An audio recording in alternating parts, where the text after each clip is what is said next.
Good morning to everyone. Good morning. Good morning. Thank you very much for remaining with us, and for those who came today, you are more than welcome. Fortunately, the good news is we don't have a long day, so that's good news. But the not so good news is that it's going to be intense, and more than intense, I think challenging, because we'll have to work hard and try to see what are the steps forward that we want to take in order to help implement the SDGs. So, my name is Augusto Sampini. I'm from the Dicastery for Promoting Integral Human Development. I am coordinator of the section Development and Faith. So that's why my team was chosen to organize this conference on sustainable development and religions. But I just want to, before we start and with a prayer, allow me to briefly remind you all the journey that we have done together these 2 days. So we started with children. Do you remember? We started with children. We didn't. The Secretary of State of the Vatican was here. Nevertheless, the prayer was said by children. The emphasis, that was not a coincidence, because we are here with a focus on the next generation. And then we moved on towards, after the opening session, towards the 5 Ps, or towards 4 Ps. People and planet, and prosperity and peace. And on people and planet, we focused on food and water. We cannot live without food or without water. And everybody wants to be healthy, no? And so therefore we moved to health. But health, guess what, is related to climate. It was magnificently explained also in that panel.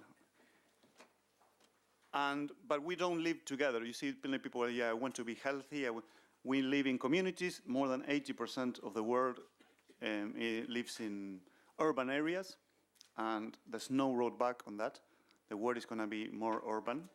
So, and we are social beings. So we focus on urbanization and communities. How are we going to redesign our cities and our communities in order to promote development and sustainable development? And then we work on, or we focus on work and growth. Of course, we all want to work. It's part of our dignity. We want to progress, but in what way? What kind of work? What kind of growth? And of course, people say, in order to growth, we need energy. So we focus on energy, on production and consumption. You can see consumption more on the personal, individual side, production on the structural side. And of course, we want to do it in a peaceful way. Peace was a very strong point in most panels, and we are lucky also to have the Undersecretary of the United Nations who works and who will say some words afterwards, hopefully, and who is an expert on these matters. And then after moving to this people, planet, prosperity and peace, we move towards and we finish with a cultural evening. I want to emphasize that the first day. The cultural evening was not just, oh, let's have fun or kind of divertment. You see, well, I don't know if you notice, the orchestra, as Colonel Jackson said, the orchestra is a symbol of working together, of harmony, of training as well. But the orchestra who played for us was not the Orchestra Symphonic of Milan. It would have been great to have them, but they were not here. The ones who were here was Simón Bolívar Orchestra from El Sistema.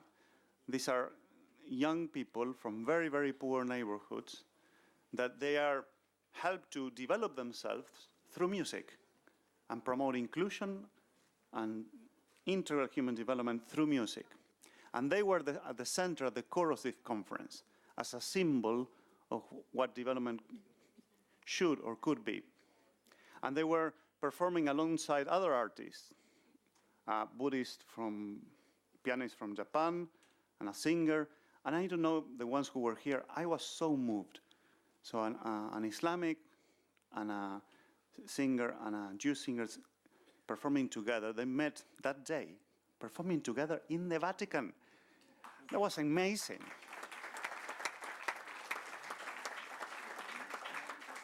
And that's a symbol of integration, of how religions can work together for the betterment of the world. And then this dancer also that used to be, well, a migrant and almost a refugee. And again, the opportunity of art and link it to development, not just personal development, but development. He's now promoting the development of his whole society. Why is so important? Art, for two reasons. Art is a connector. We have the language of technical language on development. We have the language of religions that is different. Art can be a connector between these two languages. But also, art is a connector among us. We are very different. Thank God we are different. We have biodiversity we have to respect. We have also religious diversity. And it's wonderful. It's not that wonderful to see all these even different religious people sitting here in the place where the Pope normally meets with his bishops, his Catholic bishops. And art could also be a connector among us, as it was that cultural evening. And that's why also we have Vanessa, not just to help us identify with words and colors and drawing, what are we saying, but also art as a connector between religions and with society to promote sustainable development. And then yesterday was about partnership, because we cannot implement the SDGs on our own. Catholic Church, Buddhist, Islam, Judaism, or even the UN, or even nations, we need to do it together. And that's why we put a lot of emphasis on partnership. And we met Pope Francis, and then we ended up again with the young generation. I was so moved with Viviane and Astrid that even I don't know your reaction, but they really touched my heart. And that's exactly what we had a meeting with Astrid and her family early this week, and I said, what I want is you to touch our hearts, because the Pope we are not here to amass information. That doesn't change anybody. We are here. What religions can do through their own narratives in connection with art is to touch our hearts in order to promote change. But we need to do it quite quickly because the planet is at risk, and they did that. So thank you so much for doing that for all of us. But all that was okay. So now, even the young people were a bit anxious. Well, now we want action. We want. Okay, this is the day for action. Okay, we're not going to do anything, but we have to plan the movements ahead. In order to inspire that planning, that roadmap, we have this distinguished panel. They have already experienced, they're doing things. They're already doing things. And what I will ask them, before introducing them, is the risk for this panel is if they start to advertise their own projects or their own, you see. We are not here, of course you have to say something about your own projects, but I will ask all of you to keep that part of your presentation as short as possible, because then we will put it online and everybody can Google it to see who you are. But nobody can perceive, unless we listen to you, what are you proposing? What are you proposing to do also to others? What is your invitation to promote this partnership in order to implement sustainable and integral development? That's the challenge of this panel, and I'm very excited. And they are going to help us to move towards the working groups. The working groups are, well, okay, yes, we have 1 hour and a half. But with this inspiration, I hope that if then we divide in 5 Ps, we have an extraordinary we have an extraordinary audience here, the participants of this conference, every single one of you. Believe me, you were not invited because you were in a mailing list, okay? So every single one of you is doing already something very, very good on development. What we need is to do it together, okay? And we need to plan together. These guys are going to help us to do that. And of course, how can we not start with a spiritual inspiration? Again, we're not going to do it from a Catholic perspective or from a Abrahamic perspective, we're going to do it from more on the side of the indigenous perspective, I would say. But many of you know already, I was going to say, how do you pronounce my name? I said, well, just call me Uncle, no? Uncle, from he's a shaman, a healer, a storyteller, and he carries the kilaut, the windrum, no? And he's an Eskimo Kalalit elder, and he's representing his family, his people. That's why on Thursday night he was saying, I arrived to Rome and nobody asked me, how are you? Where are you from? Because for him, his people and his territory, his land, is part of his identity. And he's going to help us in the opening spiritual reflection for not just for this panel, for the whole morning. Is that all right? Are you clear how are we trying to organize this morning? So, my dear friend, Uncle, we are in your hands. My name is Angangak, and it means the man who looks like his uncle. So if for nothing else, now you have a new uncle from Greenland. I just want to tell you that now I understand why there are no Eskimos living in Rome. It's just simply too hot. I have no idea how you can live here, it's so hot. But before I do that, in my tradition, I would like to honor my ancestors. Our beloved grandmother, Anna-Kasa, told us that none of us, that includes all of us here, can live on this earth without our ancestors, and thus we honor them.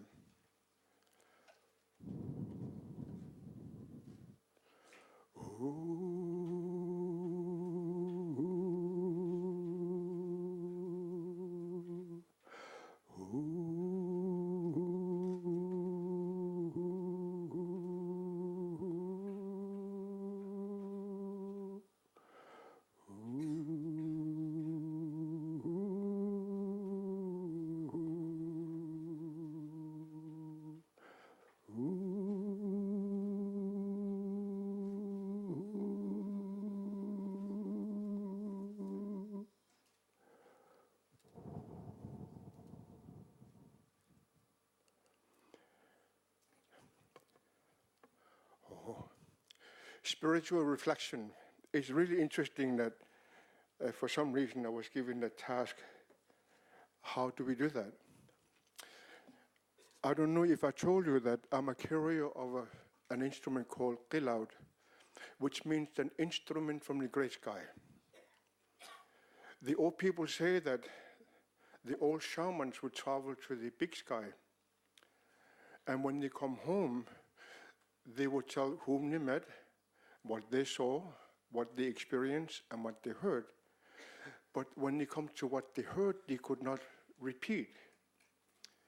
Then one day, somebody arrived in the village and brought this one.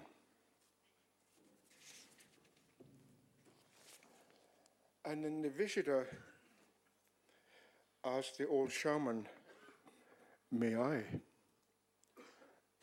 And he did this.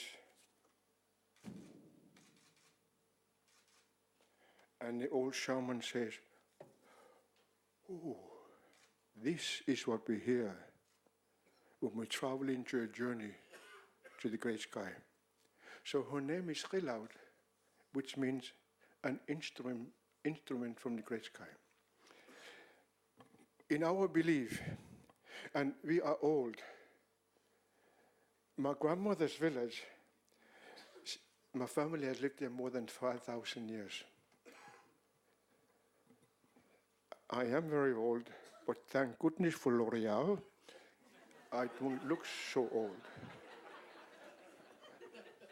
You know what I mean, the kind of cream, so they say that you and I, we belong in a circle. It's so interesting. The circle, which has no beginning, no ending, in which we all belong. In the east, when the sun rises, she's always yellow. And because of the Rai Italian TV station, we learned that there are actually yellow people on this earth. Isn't that amazing? Isn't it amazing that there are actually yellow people on this earth, just like the rising of the sun?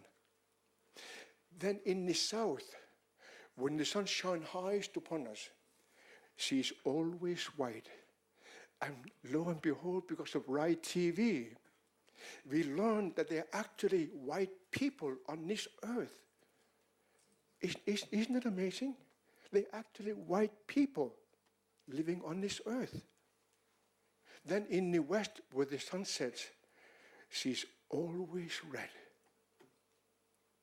And I'm one of these people, because I come from Greenland, which is part of the North American and South American continent. My grandmother would tell us, you are as red as the setting of the sun.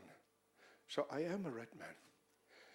And because of Rai TV, we learned that we do exist.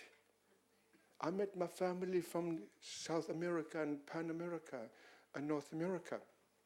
We're all red people. And we are as red as the setting of the sun. Then at night, it's always black. And because of the right TV, we learned there are actually black people on this earth.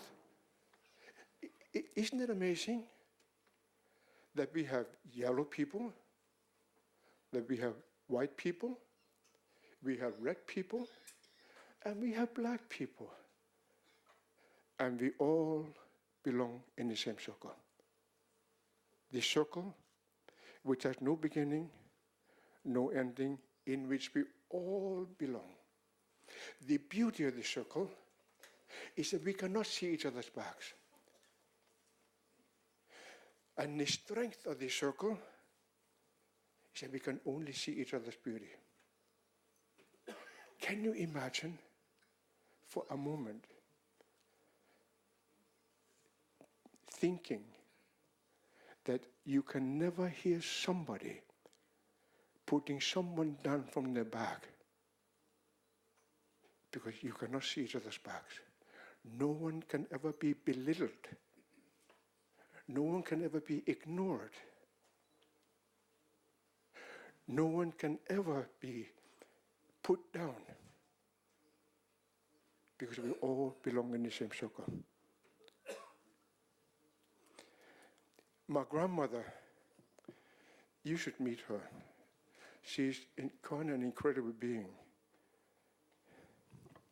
She says, the greatest illness of mankind is not tuberculosis. Because when I was born, 71 years, I must be very old. I'm 71 years old. Do I look very old? Oh, never change your glasses. Never change your glasses. So she says it's not tuberculosis. She says the greatest illness of mankind is that you put each other down behind somebody's back. You backbite on people and belittle them and ignore them, not recognizing them, not honoring them, not respecting them, but most of all, not loving them. That's the spiritual significance of the circle. My prayer one day is that you and I will be able to look at each other and recognize each other as humans. The beauty of us is we are so different from one another. Can you for a moment imagine that everyone is looking at lavender field? It looks so stunningly beautiful for a moment. But a few minutes later, it would become monotonous. As beautiful as lavender is, it will become monotonous. But then we turn around to the next field, we see all the flowers, all the different flowers in your heart. Can you imagine to look at that field? Everyone has a beauty. Everyone has significance in them, which is worth knowing. This is why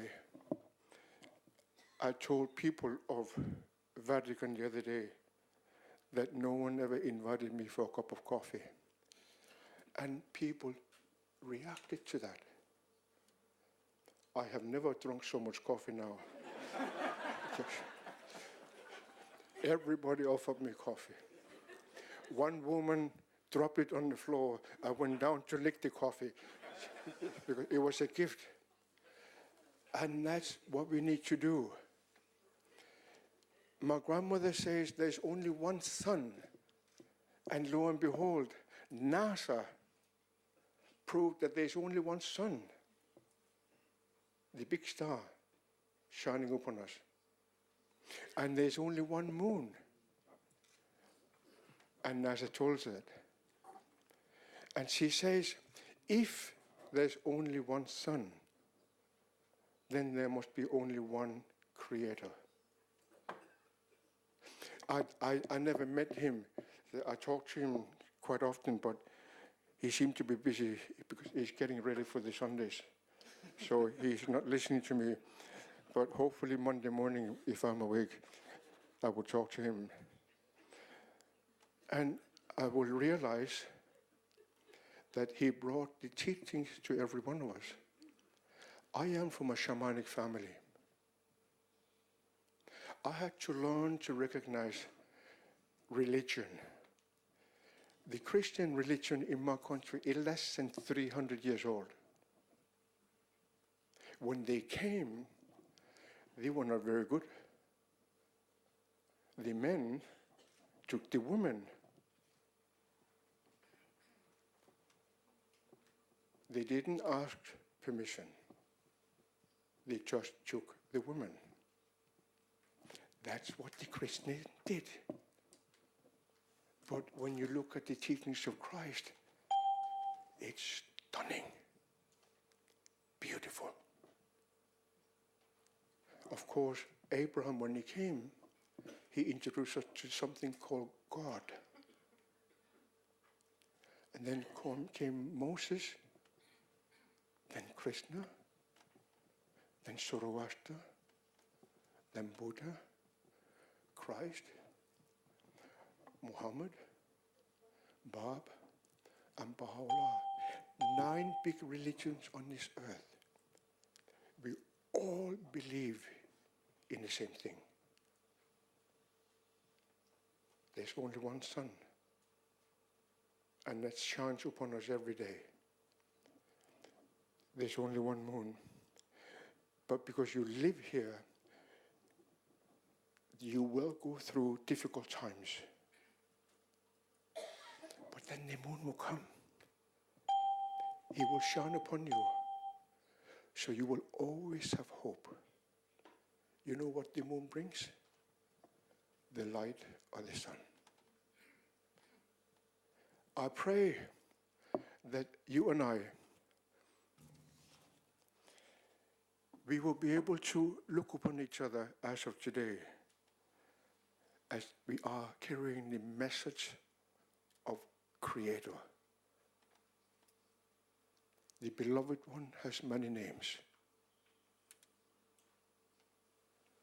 His name is Abraham, Moses, Krishna, Buddha, Christ, Muhammad, Bob, and Baha'u'llah. Below that, in the beginning, is shamans, and I am one of them.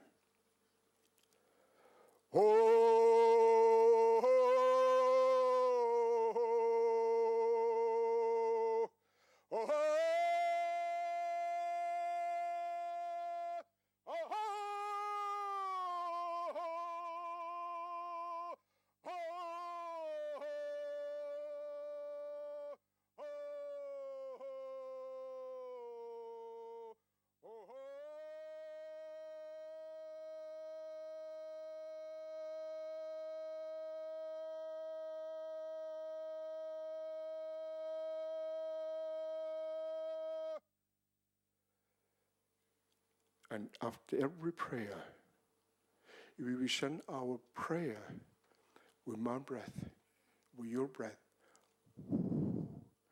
So when he comes to God, he will look at his Samsung computer and he will say, oh, that's from Uncle. That's how he knows that I prayed. Some people say it's Apple, but Apple are only for eating. Samsung are for computers.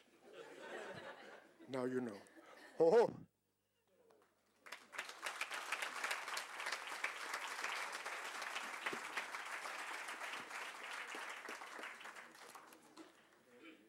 Thank you very much,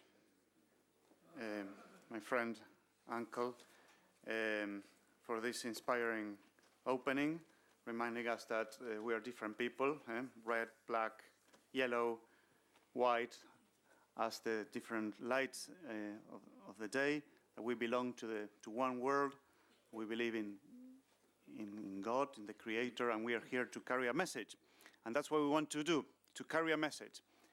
Now, what kind of message are we going to carry after the conference also will slightly depend on the panelists that they are going to enlighten us, no pressure.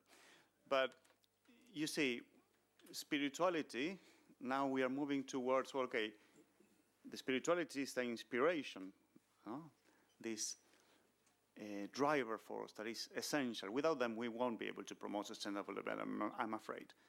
But equally, without money, without finance, we won't be able to change any structure. So that's why we are moving now towards, well, what kind of finance do we need? And we're going to hear from a concrete example from Omar Shaikh. He is the Managing Director and Advisory Board, a member of United Kingdom Islamic Finance Council. He has years of experience in advisory, private equity, audit, and Islamic and ethical finance.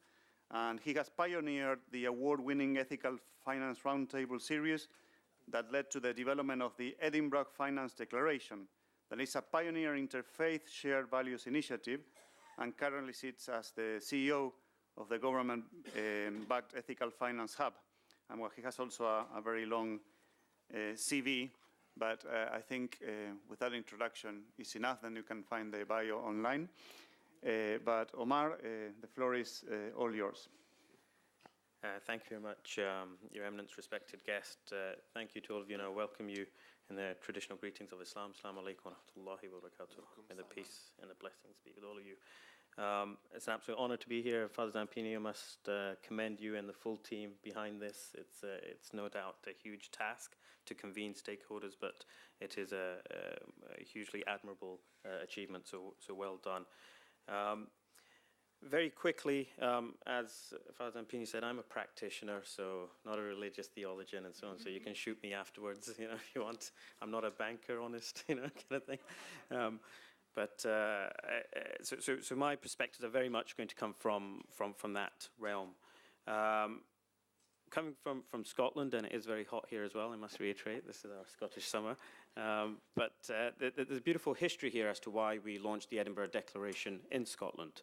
The Edinburgh Declaration, for those of you who don't know, is the world's first joint venture between Islamic finance and the Church, as represented by the respective bodies, the UK Islamic Finance Council and the Church of Scotland. And our aspiration and our target is to create a practical, underlined, ethical finance solution open to everyone in society, regardless of race or religion or ethnic background, but built upon and inspired by the shared values between the faith traditions.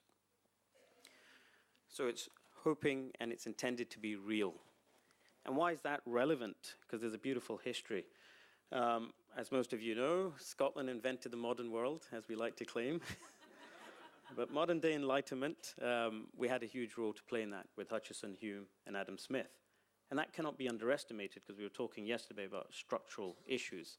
And I appreciate there was a fantastic conversation over the last day on different ontologies and the challenges of bringing that complexity together. But what we must realize as a practitioner, we're talking about the P's on the wall there, the 5 P's, there's one fundamentally missing, which is the language of the private sector, which is profit. And understanding profit is within that context of capitalism. And the challenges that we all face today in the world is the result of unchecked capitalism and where that's brought us to.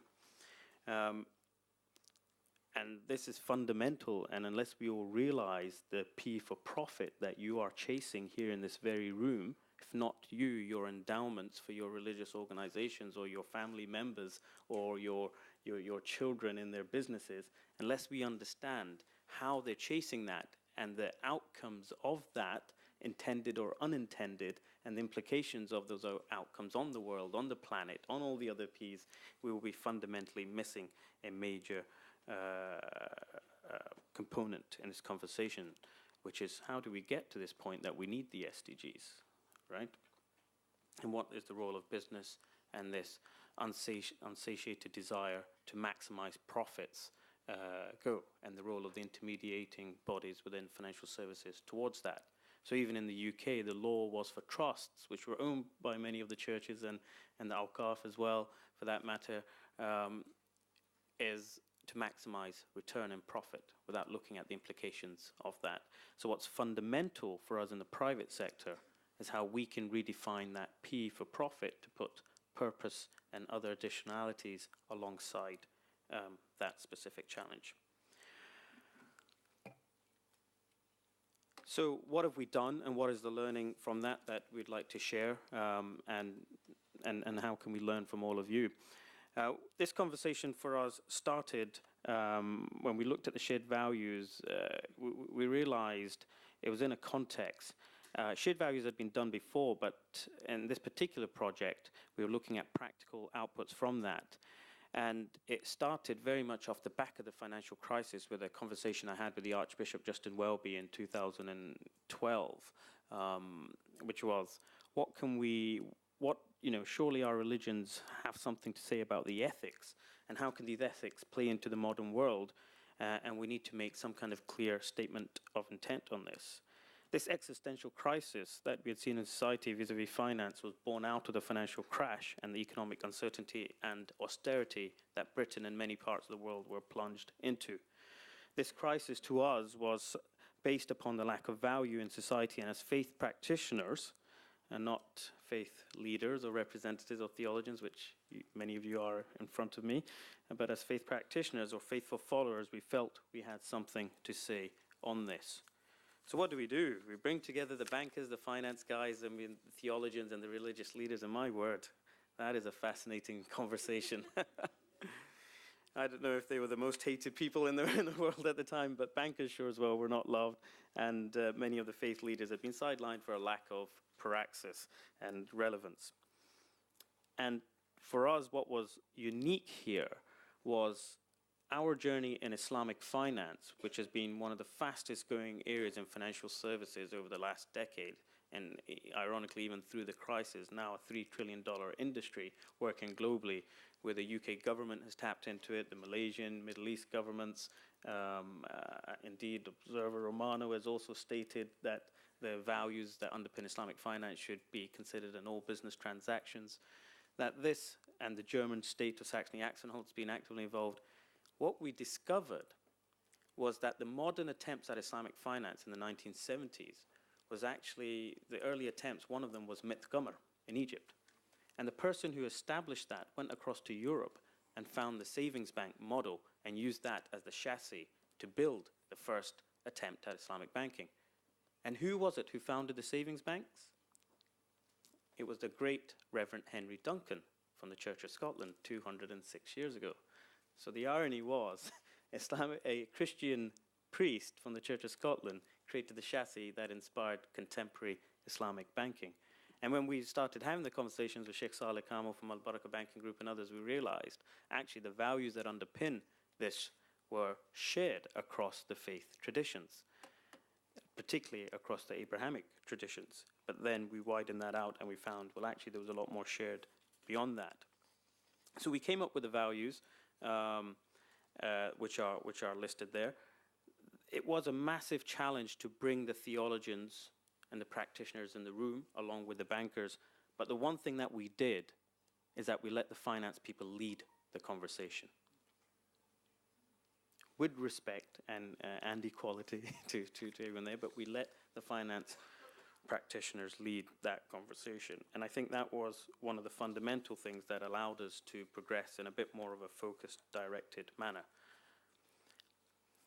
The shared values document that emerged identified these 6 shared values. I don't have time to go into them in detail. We have the full declaration. It's all online, the Edinburgh Finance Declaration. If you Google that, you'll find it there.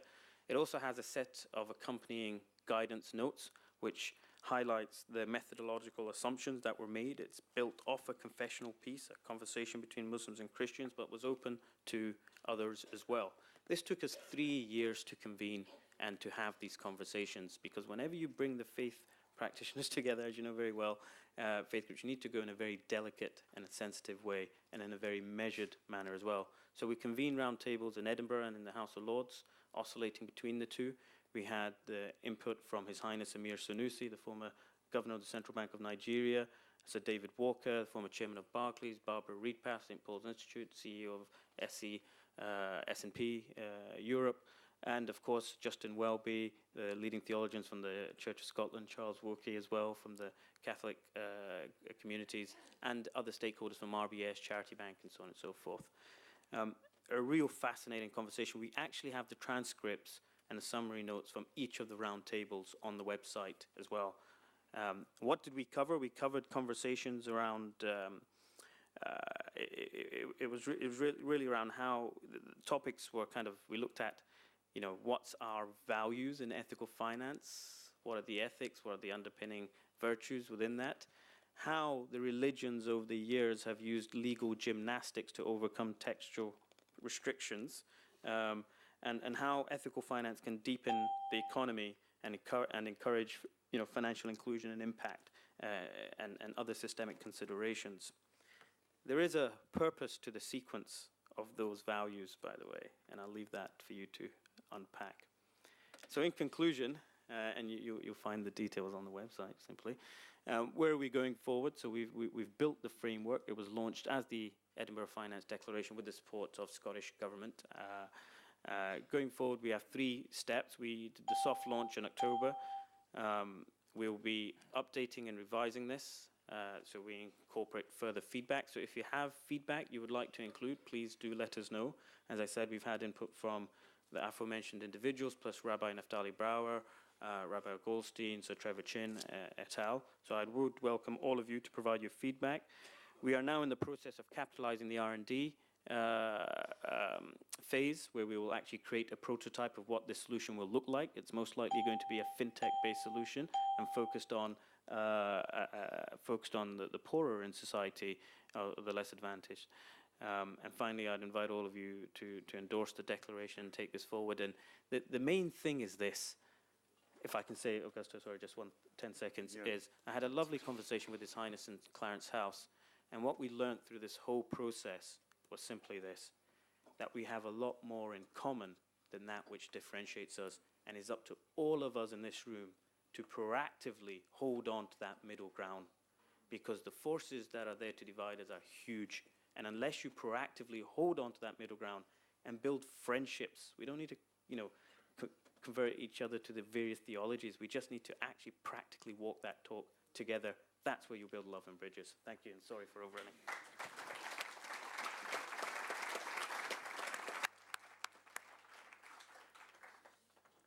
thank you, Omar Sheikh. Thank you very much for this this input. It's important to know that, well, this is one among many, but it's still an important example of faiths and governments trying to do also something different.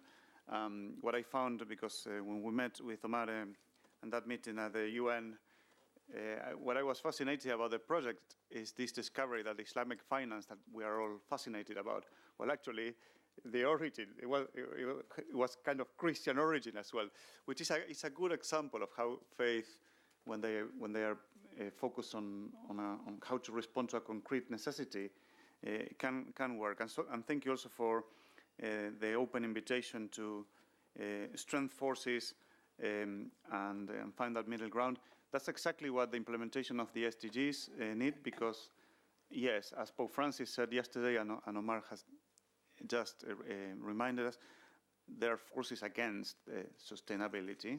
We cannot be naive, and we need to be together and to share the values in practical solutions. So thank you very much for that input. Now, spirituality and finance. Impossible to link? Well, not that much, not that impossible. But let's move on also towards life, and in particular towards a project that is related to water. For many religious traditions, but well, I'm talking from the Christian tradition, water for us is, even we use water for the first sacrament, the first presence of God and the life that God has given us through Jesus Christ is through water. But of course, even if you are not a religious person, you don't have to be a scientist to understand that where there's no water, there's no life. And we are having a great problem in order to manage our water resources, or even to respect not just water as a resource, but water as a gift from God. But here we are with a concrete project from Rabbi Dr. Frank Dava Smith, so that he will take us through an example on water. He's from California, and he studied in the University of California, and he has a very, very interesting CV actually, because he's a freelance photographer and teacher, but trained as a liberal rabbi at Leo Back College in London, and served as a Harrow and Wembley Progressive Synagogue, now a Mosaic liberal since 1997. He holds lots of degrees, so he's very well educated, but he loves also photography and works on that. So he has a very, very strong sensitivity on visual art that is part of this conference. So I'm delighted, Rabbi Frank, that you're here, and the floor is yours. Grazie. I'm deeply grateful for the gift of this opportunity to engage in discussion with everyone here in this very special place. I come here bearing the labels of Jew, rabbi, doctor, liberal left, but I'm not primarily interested in these ethnic, institutional, or political constructions. I speak simply as a human being. And allow me to start with a true story. While living in Israel in the 1980s, I worked as a freelance photographer for various NGOs and publications such as The Economist. One assignment took me into Gaza during the first Intifada in early 1988. During this excursion, I had an experience that forever reshaped my views of those whom I was indoctrinated to regard as my enemies. Together with my client, an American agricultural specialist working with Catholic Relief Services, I witnessed violent incidents involving the throwing of stones and burning of tires in an area of squalor. Not far away, our Jeep broke down. My client went off looking for help. A short while later, a small group of Palestinian young men approached. As I was quite isolated and vulnerable, I feared for the worst. These men could have harmed me and no one would have been the wiser. I soon realized that they only wanted to repair the Jeep. And after a few minutes tinkering with the carburetor, the engine roared to life. I opened my wallet and offered money, which they politely refused. Salam alaikum, they said, and then they left. I was stunned by their unaffected kindness and generosity. And since that day, my faith has been informed not only by a profound respect for the ethical and peaceful ideals of Islam, but an openness to others, strangers, regardless of background. I must say that this particular unexpected gift of hospitality and help positively informed my sense that sacred behavior arises out of a person's virtues and values rather than nationality or other labels. In this regard, my faith may be described as being expressed in acts of hospitality to the stranger. As the Catholic theologian Richard Carney writes, quote, "I hear a call from an other. I receive a gift from an other. I receive the power to make the impossible possible," unquote. In sum, I believe in maximal inclusivity, maximal celebration of difference, and never giving up on the possibility of positively transforming conflict in the here and now through working for justice, compassion, and kindness. Or, as a dear Christian colleague often says simply, just keep chipping away. In expressing my faith actively, I'm affiliated with EcoPeace Middle East, an NGO that is devoted to restoring two historically fascinating and environmentally unique features of the region, the Jordan River and the Dead Sea. Over the course of the last century and a half, the flow of the Jordan River has been reduced by over 90% due to water being diverted as well as polluted by all sides in the conflicts.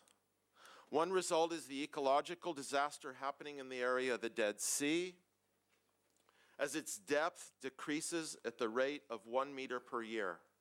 Not only do these critical waters issues affect the health and welfare of Jordanians and Palestinians and Israelis living in the area of the Jordan Valley and the Dead Sea, but the migratory route of hundreds of millions of birds dependent on the northern section of the Great Rift Valley is also damaged.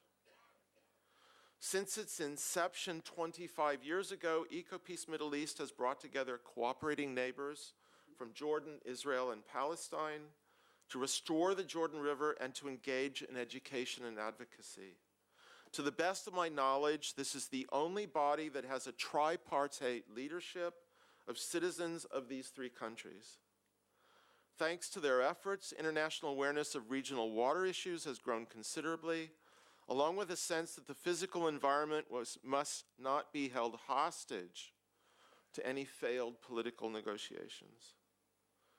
I feel hope because of the progress that has been made in improving water quality and in the growing cross-border trust despite the presence of rejectionists coming from all sides. Some of those who are very involved have come to view themselves as citizens of the geographical region rather than citizens of a national entity. Our grassroots cross-border program is known as the Good Water Neighbors Project. It was founded in 2001 with two primary aims. First, to advance cross-border cooperation by focusing attention on shared water concerns and the need to protect shared water resources. And second, to foster peace and cooperation through long-term trust building based on the shared interests of neighboring communities. So we start with shared self-interest.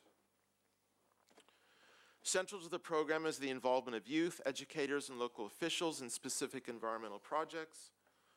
I've been impressed with the development of practical solutions as well as the growing empathy for those unjustly facing water shortages and pollution among the 28 communities participating.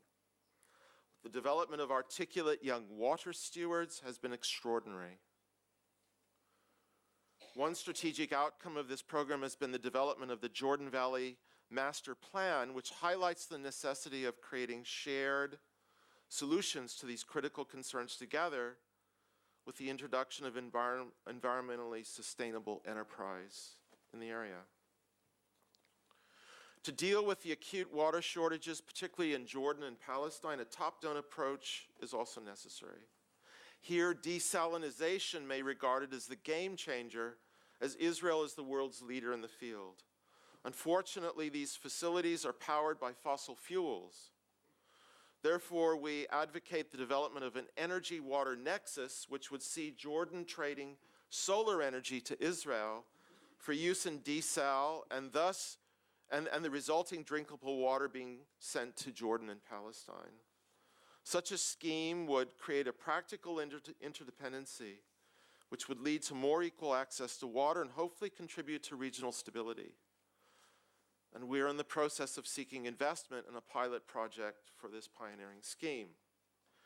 There's also the acute awareness that when it comes to the environment, there is no such thing as a free lunch. Insufficient scientific research has been done concerning the brine and heat released into the Mediterranean Sea by the desalination processes, as well as the long-term effects of consuming desalinated water on human health. Such significant concerns must be rigorously monitored. In the meantime, especially for Palestinians and Jordanians, access to water is an absolutely critical issue and must be addressed urgently for the sake of life and regional security. And speaking of water justice and security, the situation in Gaza is especially dangerous. The depleted aquifer yields virtually no water that is safe to drink, and some 110,000 cubic meters of raw sewage is dumped into the Mediterranean Sea daily. It is nothing short of a humanitarian disaster and holds the potential for much more violent conflict and suffering of innocents.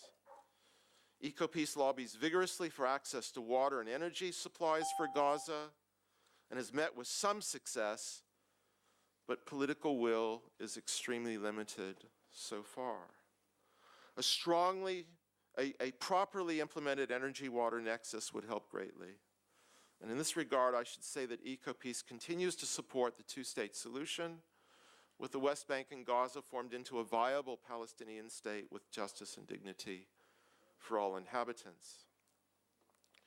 As a member of the International Advisory Committee of EcoPeace Middle East, one of my primary aims is to develop partnerships with and between faith groups. For example, where I live in Northwest London, Jews, Muslims, and Christians meet to support EcoPeace's efforts, and this partnership has also created enduring positive relationships locally. I'm working closely with the Interreligious Committee of the World Methodist Council to develop a mutually beneficial and sustained partnership with EcoPeace based on pilgrimage and youth internships to the region, as well as advocacy for transforming conflict through equitable access to water supplies and rehabilitating the environment. And we're ready to discuss practical collaboration with other faith groups from any region too. I've got 4 more sentences. We all know that aspects of the Jordan River and its neighboring areas are considered sacred to Jews, Christians, and Muslims alike. Surely the moral imagination of adherents to any faith must be stirred into practical action by the possibility of transforming conflict through rehabilitating and enhancing the supply of these precious waters, by renewing and sustaining the waters for those who are other to and othered by our own religious tradition, not those whom we consider our own. We also transform ourselves more fully as ethical human beings on our shared fragile planet. Thank you.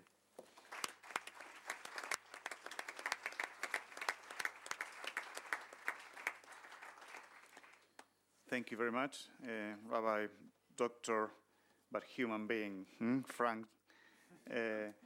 That was fantastic, and thank you for I think this is a very good example of the interconnection of the SDGs and the integrality of the notion of development, how peace is connected with the environment and is connected not just with water, but with justice and different processes, and with land and consumption. And thank you for bringing that perspective. I think there's already a connection, you see, we started with my friend, Shaman Uncle, inviting us to recognize each other. And then Omar asked us to share the values that we have, the common ground, in order to promote sustainable finance. And now Frank has encouraged us to remind ourselves that we are all human beings again, and we have the shared value of hospitality. We have a shared planet, or a shared resource of water. We have shared interests as well. And as Pope Francis said, we have also a shared destiny. We'll come back to that later on. We said before that, well, there's no life without water. But equally, there's no life, at least on this planet, without forests. I mean, it's amazing how very intelligent, clever people, they still struggle to accept that forest is a source of life for the whole planet. I remember before Laudato Si, one of the books I used to quote when in my lectures when I was teaching was Father Josh's book, and Father Josh from the dicastery when he was a full-time professor. Now he's no longer. But so in his first chapter, he describes the experience of the first astronauts that went outside the Earth, and what did they see? And there was a blue planet, of course, a reflection of water, but also all these kind of green areas. And that's why we're moving now after water towards the importance of forests. And for that, we have an extraordinary presenter with us, and we are so honored to have Dr. and Bishop Emeritus Gunnar Stadtlet, Bishop Emeritus from the Church of Norway, and Honorary President Religions for Peace, and also for the Interfaith Forest Initiative. Now, he has a very, very long CV, believe me, because he's a very important man, but you can read his CV online. But let's move on towards his presentation. I'm really look forward to learning from him. Excellencies, brothers and sisters, warm greetings and thanks for this opportunity to share with you one of the most dynamic and healing initiatives of recent years, bringing faith to bear on forests and climate change, the Interfaith Rainforest Initiative. I am honored to be at the Vatican again, representing all the partners to the Interfaith Rainforest Initiative, including Religions for Peace, Green Faith, World Council of Churches, Parliament of the World Religions, and the Yale Forum on Religions and Ecology, all committed to saving rainforests. We are all working together in partnership with the United Nations Environment. While the Interfaith Rainforest Initiative is and must be driven by faith organization, it is hosted and served by United Nations Environment Program and staff. The government of Norway is supporting the initiative financially, and I'm sure would welcome other partner governments to join this unique collaborative enterprise. I therefore welcome the statement yesterday that the German Development Ministry wants to expand cooperation with faith-based organizations, and I encourage the State Secretary to look at the Interfaith Rainforest Initiative. We maintain that working towards the fulfillment of the Sustainable Development Goals is also a spiritual exercise and a moral imperative. It is a widely shared affirmation of faith that we, all persons, are created equal in God's image and all share responsibility for God's creation. Many references have been made by speakers at this important conference, references to the cry of the people, the cry for justice, for well-being, indeed for life. The cry for life comes also from the earth. The Interfaith Rainforest Initiative is a humble attempt to hear the cry of the people and the cry of the earth. The climate crisis, like the nuclear threat, is today uniting science and religion, common sense and faith. No other global issue has so deeply united religious leaders and faith communities on a shared platform. No other issue has so convincingly demonstrated a shared scientific and spiritual vision and a compelling ethical conviction. Within the response to the climate challenge, tropical forests, rainforests, hold a unique and critical place. Saving tropical forests as a life-sustaining lung of the world is our common calling, as is supporting the indigenous peoples that serve as their protectors and guardians. Before I tell you more about the Interfaith Rainforest Initiative, let me say in a few words about why a focus on tropical forests is so important. Simply put, important because they are magical. They host the greatest diversity of living organisms on Earth. They are an irreplaceable part of humanity's shared natural, cultural, and spiritual heritage. And they are essential to achieving the Sustainable Development Goals. First, on poverty eradication, tropical forests are a lifeline and a principal source of jobs, livelihoods, health, and well-being for more than 1 billion people, including many of the world's poorest and most vulnerables. SDG 2, we all know that agriculture is the backbone of rural development. Tropical forests make largely underappreciated contributions to agricultural production by being a source of clean water for irrigation, influencing weather patterns that makes the land suitable for farming, and providing a habitat for pollinators. SDG 6, tropical forests absorb, clean, and recycle fresh water by catching what comes down in the form of rain, sending moisture up, capturing water underground, removing pollutants, recycling nutrients, and maintaining weather patterns. SDG 11, tropical forests serve as a protective green infrastructure, preventing soil erosion and mitigating the risks of natural disasters like landslides, floods, storm surges, and tsunami waves. Perhaps most importantly, SDG 13. Tropical deforestation is a major contributor to climate change, and protecting tropical forests is an even more significant part of the solution. Let us be clear, there is no climate solution without tropical forests. Deforestation and forest degradation are responsible for more greenhouse gas emission than all cars, trains, planes, ships, and trucks in the world. Recent research suggests that the protection, restoration, and sustainable management of forests could offer up to 1/3 of the emission reductions needed to meet our climate goals.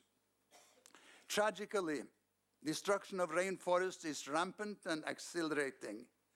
New data shows a loss of tree cover equivalent to the area of France, Germany, and the United Kingdom combined in the last decade.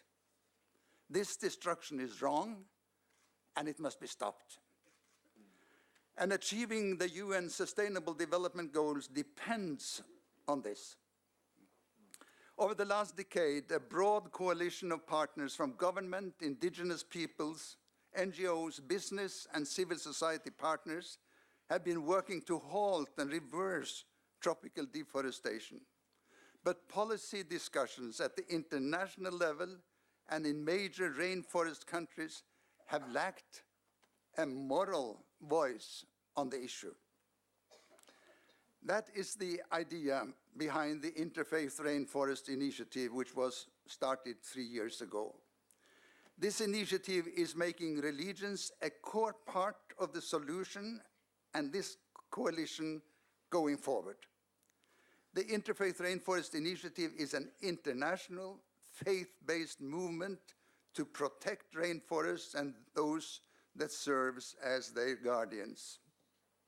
We are working globally and in major rainforest countries to connect religious leaders with indigenous peoples, NGOs, governments, business, and other stakeholders on efforts to end tropical deforestation. So far, we have launched Interfaith Rainforest Initiative country programs in Peru and Colombia that are effectively bringing all these groups together into collective action and purpose. And we are in the process of building similar programs in Brazil, Democratic Republic of the Congo, and Indonesia. These areas cover 70% of the world's rainforests. We are aiming to equip religious and spiritual leaders with the science, information, and tools that they need to become effective advocates for protecting rainforests.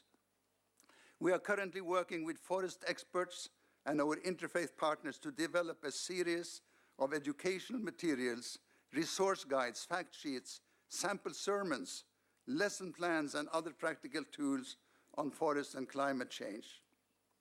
At the same time, we are mobilizing religious and spiritual leaders to hold governments and companies to account for their commitments to protect rainforests.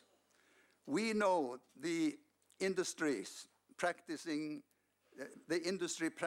and policies that are driving deforestation, and we know those that are counteracting it and reversing it.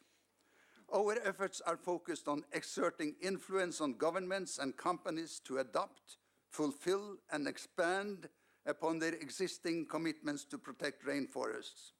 Finally, we are working on a global faith-based campaign to end tropical deforestation, calling on all people of faith and good conscience to see halting deforestation as a moral and ethical, as spiritual responsibility. We are planning to announce a year-long campaign on faith for forests later this year. The Interfaith Rainforest Initiative is inextricably linked to the compelling vision that has been put forth by Pope Francis in Laudato Si. And we remember that in the session here in this hall last summer. From its inception 3 years ago, this initiative has taken its inspiration and theory of change from the Laudato Si's call to action. We look forward to collaborating with the Vatican and all of you here to ensure this initiative achieves its potential, including putting forests at the heart of discussions on how to achieve the SDGs. The Tree of Life is a widely shared religious symbol. This has gained renewed moral significance in our generation. The image of the Tree of Life gives a resounding spiritual and political message in the 21st century. Laws and political agreements can only take us so far. It is a cultivation of strong virtues based on a respect for the sanctity of life that will overcome this challenge. Together, brothers and sisters, we can inspire a more passionate concern for the protection and the restoration of rainforests. Different faiths, common action. Thank you.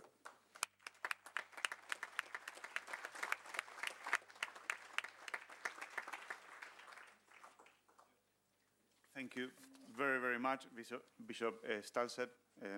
Extraordinary. I was really moved, especially with this last image, the Tree of Life that is so significant for us, and the link with Laudato Si, and the link with the importance of the forest for all of us, for life. But if we are talking about SDGs, Bishop was very clear. There's no possibility of implementing SDGs without the tropical forest. So thank you very much for that. Now, you see, we start with the spirit that we went to the okay, finance, spiritual money, and then we move towards the two basic elements that we need to work on if we want to promote sustainable development: water and rainforests, particularly tropical forests. And now I want to pause for a moment alongside with you and say, we're talking about life, how to promote life, how to enhance life and well-being and the life of other creatures, etc. But the truth also is that we are going to die one day. And that's going to happen at any time to any one of us. And that happened to one of the speakers who was going to be here in the panel, in this panel, and he died on Monday. He sent his paper, and he wasn't sick, he just had a heart attack and passed away. So apart from the fact that we are going to thank immensely his work and honor him, Father Vincenzo Sorte from Casa Familia Rosetta, I think it's a good reminder for all of us that we are here, well, just for a while. And we have to make the best of our time to work for others and for life, and for the life also of the afterlife. Fortunately, is here Father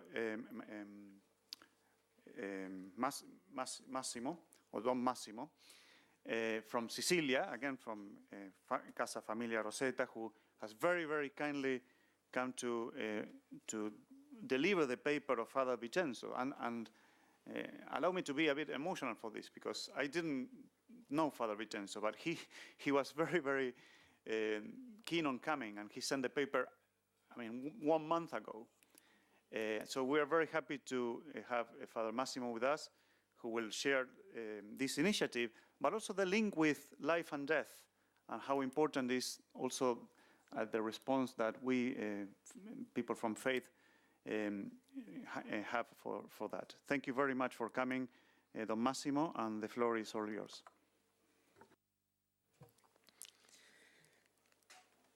Sì, grazie a tutti voi, buongiorno anche a tutti voi.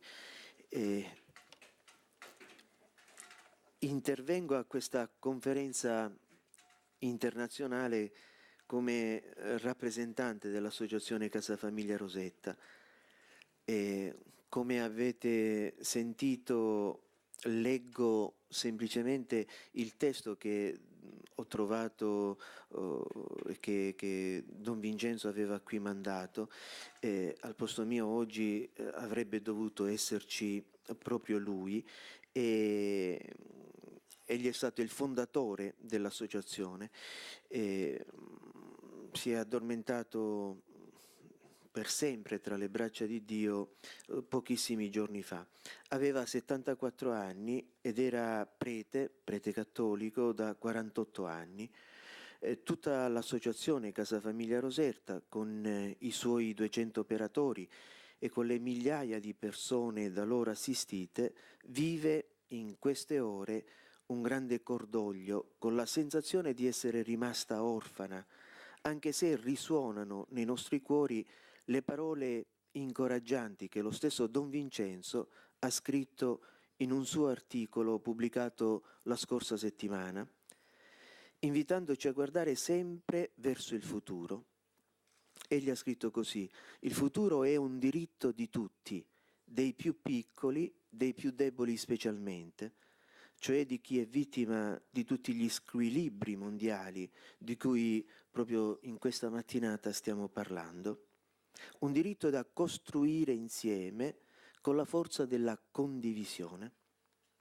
Don Vincenzo Sorce era convinto che l'approccio nei confronti di coloro che egli chiamava i nuovi poveri della nostra epoca deve essere un approccio olistico, integrale, capace cioè di coniugare strettamente offerta terapeutica e aiuto economico, sostegno pedagogico e prossimità spirituale. Tutte queste dimensioni si completano reciprocamente. Questo approccio olistico è stata la nostra lezione, la sua lezione principale e rimane oggi a fondamento dell'associazione Casa Famiglia Rosetta. L'associazione è nata a Caltanissetta, nel centro della Sicilia, nel 1980 e ha cominciato ad aprire strutture operative in altre città della Sicilia nel 1985. Da quell'anno il raggio delle sue attività si è esteso anche in alcune altre regioni italiane, anche qui a Roma, e all'estero, soprattutto in Brasile, dove opera da 20 anni, e in Tanzania, dove opera dal 2005, con strutture e servizi di cura per tossicodipendenti, per disabili, per bambini orfani affetti da AIDS o sieropositivi all'HIV.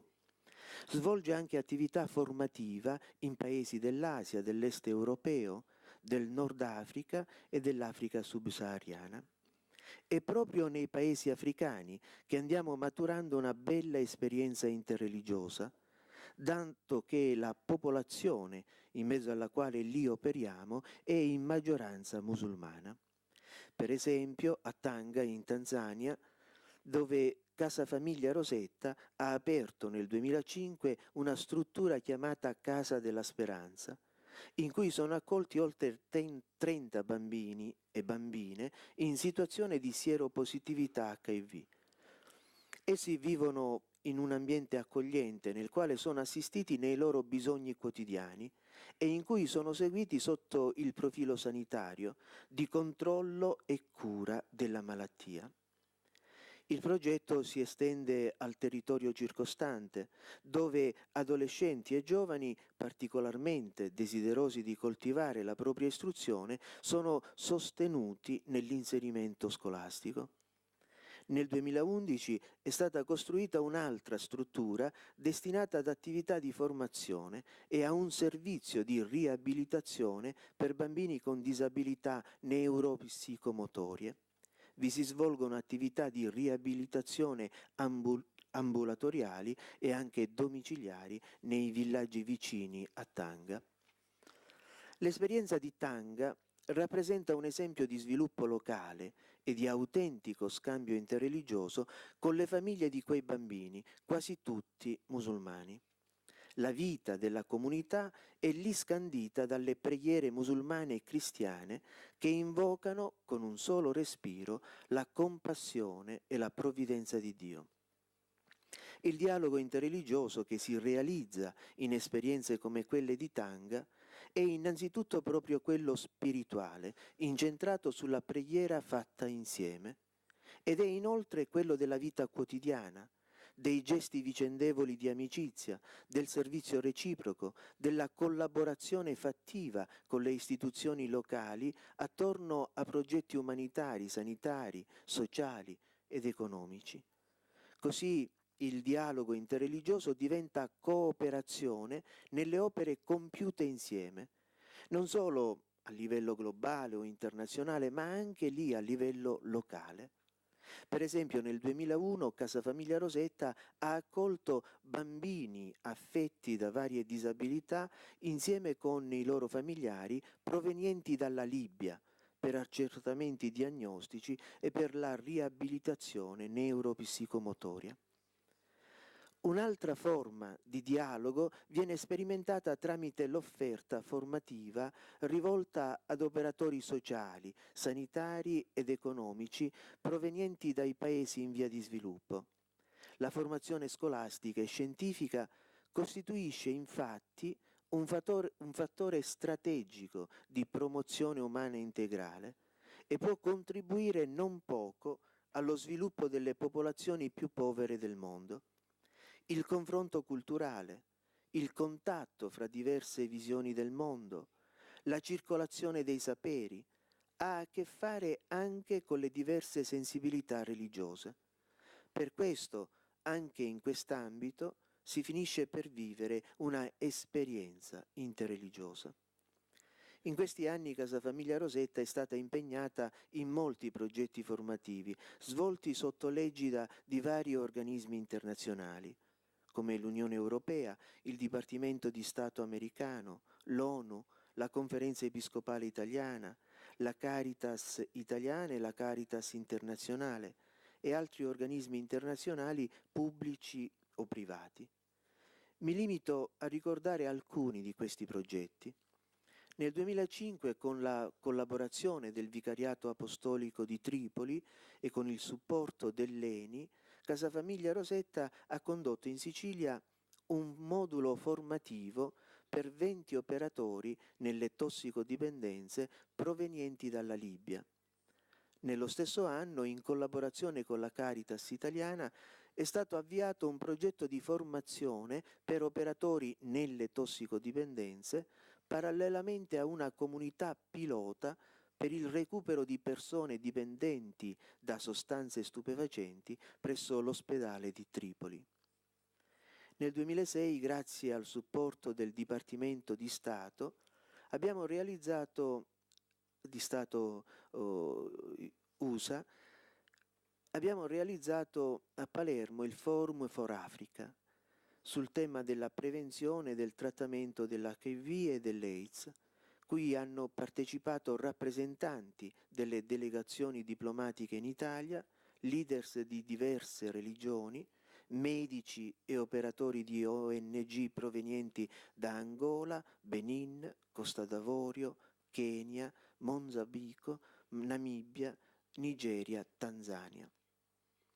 Più recentemente, in collaborazione con il Dipartimento di Stato americano e con il Columbus Plan dello Sri Lanka, Casa Famiglia Rosetta ha organizzato in Sicilia un corso di formazione residenziale intitolato Orientare il recupero delle donne, rivolto a 34 donne provenienti dall'Afghanistan, tutte musulmane, impegnate in vari ruoli e funzioni nel recupero delle ragazze tossicodipendenti in Afghanistan.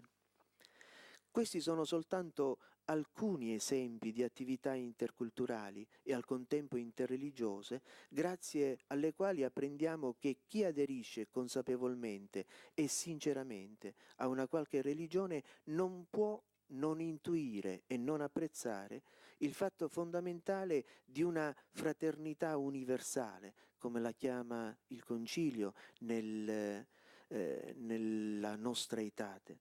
Una fraternità universale che lega insieme tutti gli esseri umani, al di là degli steccati che potrebbero essere innalzati sulle differenze etniche, sociali, culturali e cultuali.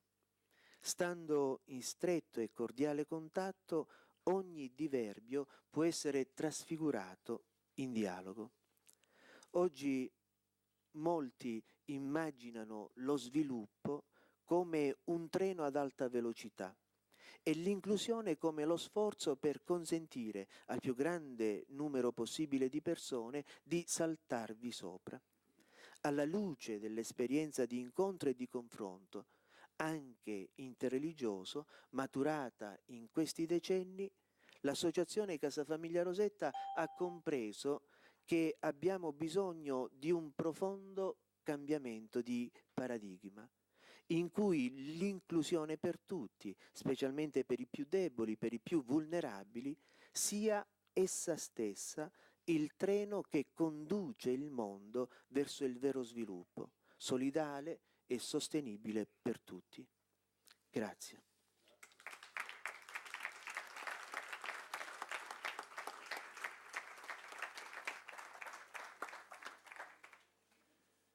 Massimo, I would like to thank you from the bottom of my heart, honestly, for coming. I know that it was also difficult for you to come in and deliver this paper, but also for reminding us this holistic approach to development and the right for the future was one of your first words. I'm impressed because, well, the future, what kind of future? It's not the future for us, the future also that continues to other people, to other generations.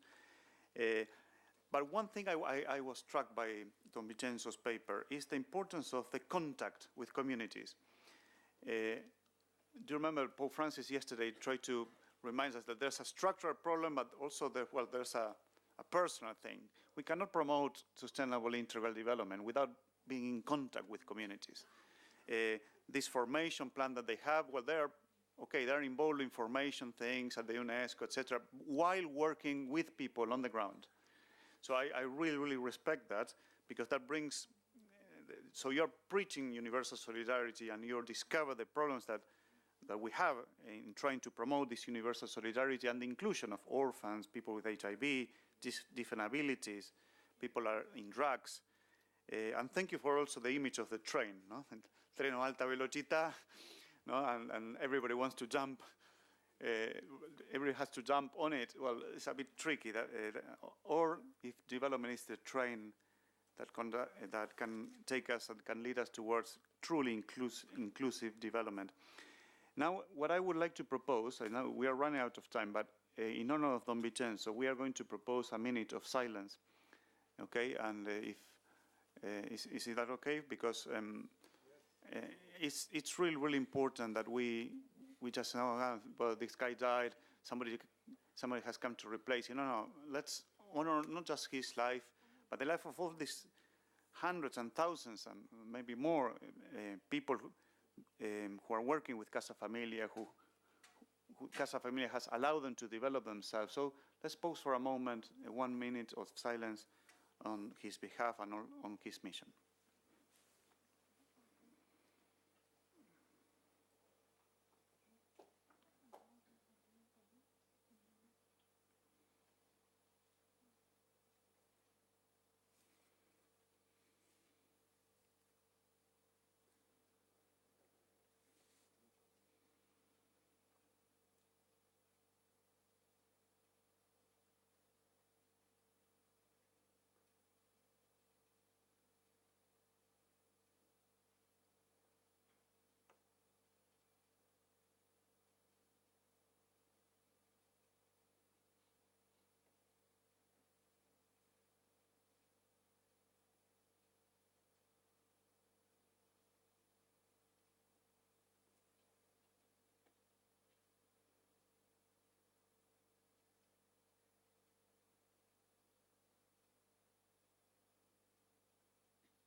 Grazie mille, Don Massimo. Grazie mille di cuore. We move to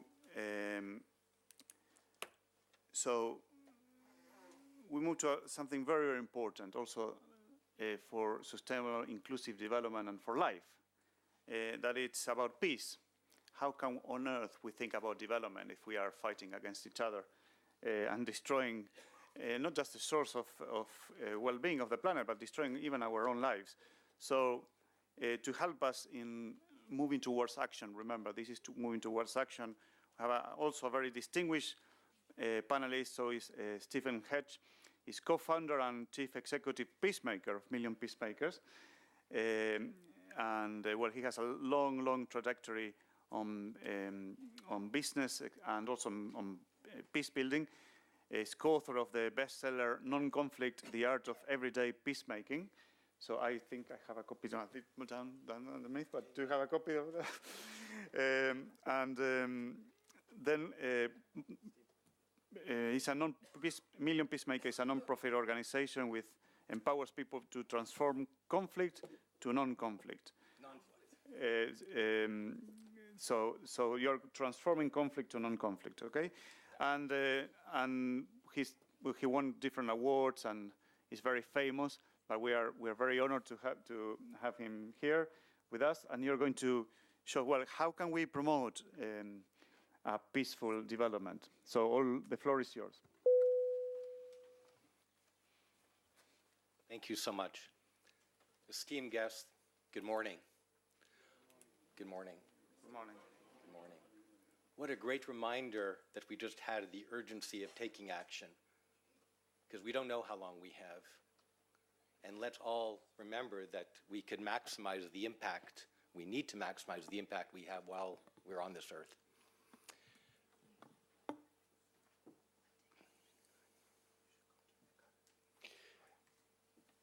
In the last 2 days, we've been talking about the need for real dialogue. And when we have that dialogue, which we require to achieve any of our SDGs, we inevitably will have conflict. So what we've developed is a tool to deal with conflict constructively. It's a simple yet powerful 3-step process, which we call non-flict. There was no word for a resolved conflict. We had to come up with our own. Allow me to share with you the story of how I went from a business person to a peacemaker. And appropriately, it started about 10 years ago at an interreligious, interfaith event. I was always interested and challenged by the verse in Leviticus 19 and Mark 12:30, love your neighbor as yourself. Well, how do you love your neighbor if you don't know them? If you know them, if you don't know them, you don't like them. And if you don't like them, how can you love them? So I decided to try bring this verse to life. I was a member, and I still am a member, of a business group called YPO that's in about 130 countries, and just recently, by the way, adopted the 5 Ps that we're working on. So we took our members and their spouses and young adults, who are so important, to a Catholic church, and then a mosque, and then an Orthodox synagogue, my synagogue. And at the synagogue, the moderator asked very tough questions of the rabbi, priest, and imam. When he got to the imam's question, it was, why is it invariably Muslim people blowing themselves up, killing innocent women and children in the name of Islam? It was very tense. The imam's answer was, I could start by talking about our differences, and I might never get to our similarities, or I could start by talking about what our 3 religions have in common with each other. And maybe, just maybe, the differences would take care of themselves. We pray to the same God, the 3 of us. We believe in the same Holy Land. Abraham was our forefather and yours, so we're related by blood.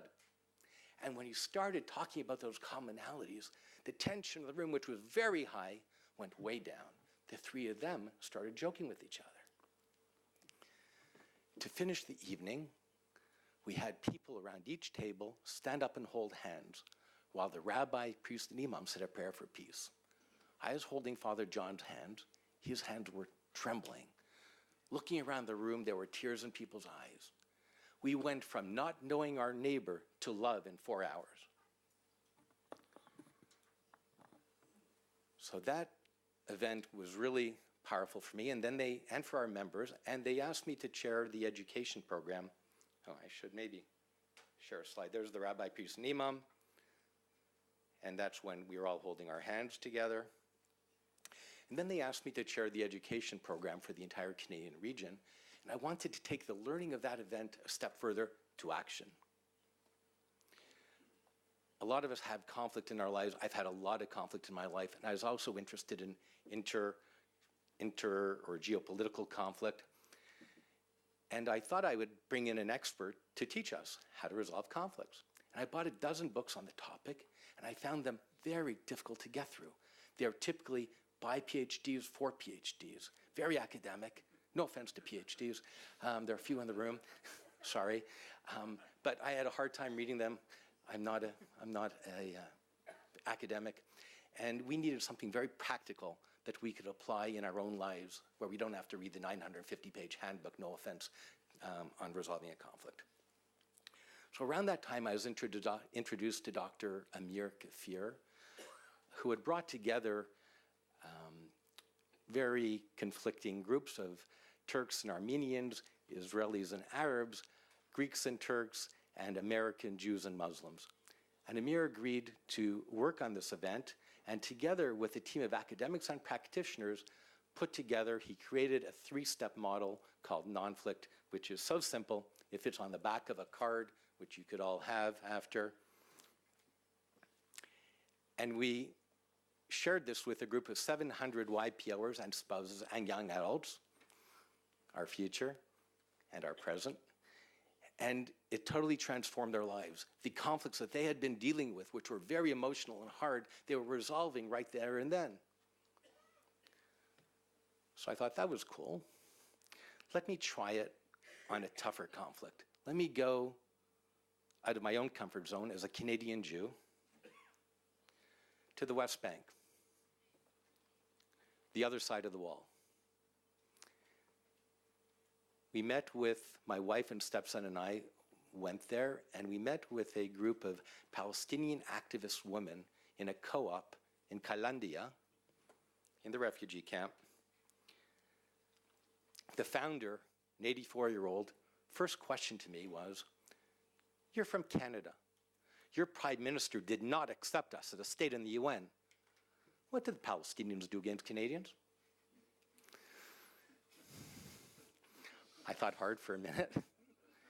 And my answer was, that's true, our prime minister did that, but I'm not a politician. I'm a business person that travels around the world, and all that I and the people I meet know about you is what we hear about in the media. Would you be willing to share your true stories that I could then share when I travel? And she said, okay. We ran around the table and they shared their stories, and I took them through the 3 steps of the Nonflict way, which is to understand ourselves and the other, to understand our shared reality, and then to co-create our ideal reality. By the time we got to the last step, and the question is, what could we do to overcome the obstacles that we could control or influence? The founder came.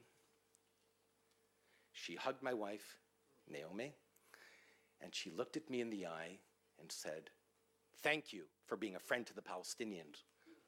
We like what we learned. We're going to use it with our husbands. But more importantly, we are prepared to meet 15 Jewish Israeli women. And if you could get Obama, Netanyahu, and a bus in a room, we mothers won't let them out till there's a deal."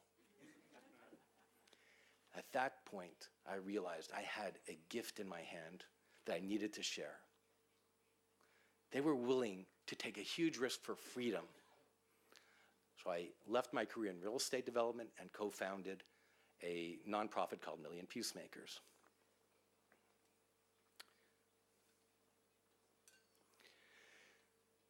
Our vision is 1 million people co-creating a culture of peace in the world. By the way, I registered billion the same day as million, so we'll just have a party and change our name. We're working on it. Imagine 1 million people. We're up to about 145,000 so far in the 4 years. And we believe in partnerships. We need that. We worked with a group in India, for example, called Sakal Media, Abhijit Pawar, who after using it with his company said, I want to make a difference in Maharashtra province where Mumbai is. He's out of Pune, and we trained over 100,000 women to be empowered to make a difference in their lives, in their personal lives, and then in their communities by taking action to make a difference using this process. He found it so successful, he then duplicated that with college students in his province in a program called Young Inspirators. We've trained about 24,000 college students in the last 2 years. So it's really having impact in the ground, which is very cool.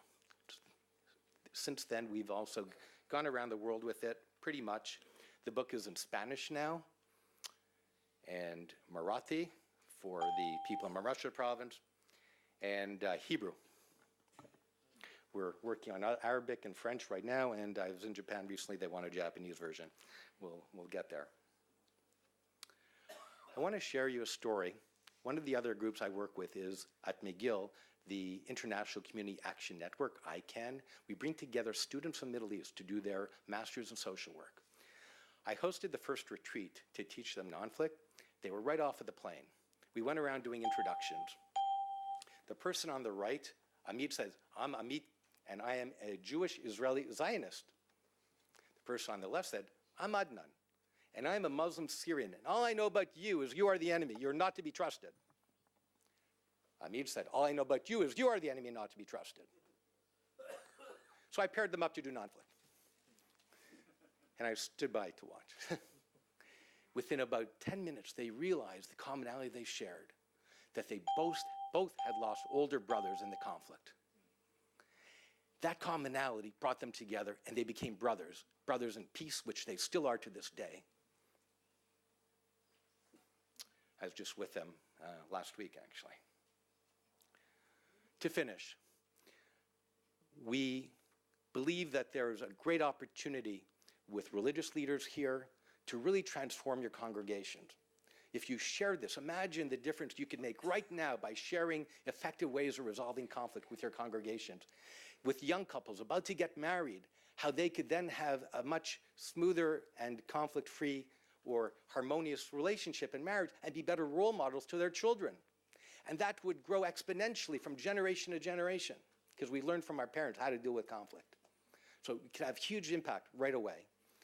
We'd be honored to partner with any of you on achieving any of your SDGs, and I believe truly that together we can transform the world.